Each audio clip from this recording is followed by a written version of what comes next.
Welcome one, welcome all to Radio Mystery Hour. Tonight, we have a murder on the docket, but the real person of interest here isn't the killer. It's the victim.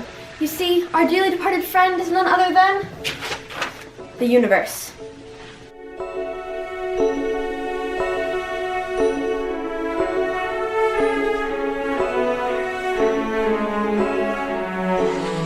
There are several leading theories regarding the end of the universe. One such idea proposes a process called heat death. In the case of heat death, energy will continually spread like paint over a canvas until it has reached equilibrium. If the universe were, in fact, a canvas, heat death would be the point where the whole thing is covered in an even layer of paint. Because energy has to spread for things to happen, and it can't spread anymore after this point, nothing can happen and it really is practically dead. So now that we understand how the universe died, let's get to the good stuff. We have to catch our killer, and to do that, we should retrace our steps. Heat death exists because of the science behind the second law of thermodynamics. The law states that entropy within a closed system is always increasing with time.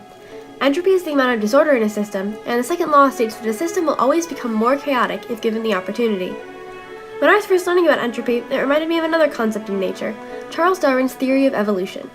The goal of a living creature is to survive long enough to give birth to offspring that carry its genes. But resources on Earth are limited, so only the organisms with the very best adaptations will be able to do so. It's a bit complicated, so here's an example. If Superman and a normal human being lived in the same region, they'd both compete for the same shelter, water, food, and so on. And Superman, having bulletproof skin and X-ray vision, would probably win. Even if the other guy did live to the edge of reproduction, he wouldn't be able to have as many children as Superman. Therefore, the next generation would vastly increase the population of super people compared to the number of regular people. Entropy works similarly, but with molecules and energy instead of living organisms. In general, the goal of entropy is to increase disorder as much as possible. Therefore, molecules will arrange themselves in the most chaotic way they can. So, how is all of this related to the heat death of the universe? One of the best in the business of causing disorder is a certain very large molecule, which transfers the UV rays and sunlight into heat energy. It was created in a region of constant heat with a few important elements, and you may well recognize it on sight. Ladies and gentle people, our culprit goes by a name that you all know. Deoxyribonucleic acid, more commonly called DNA. Before we close the case, let's recap.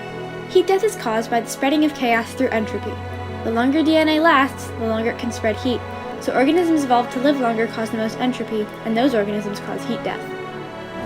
One might say that in a way, we killed the universe.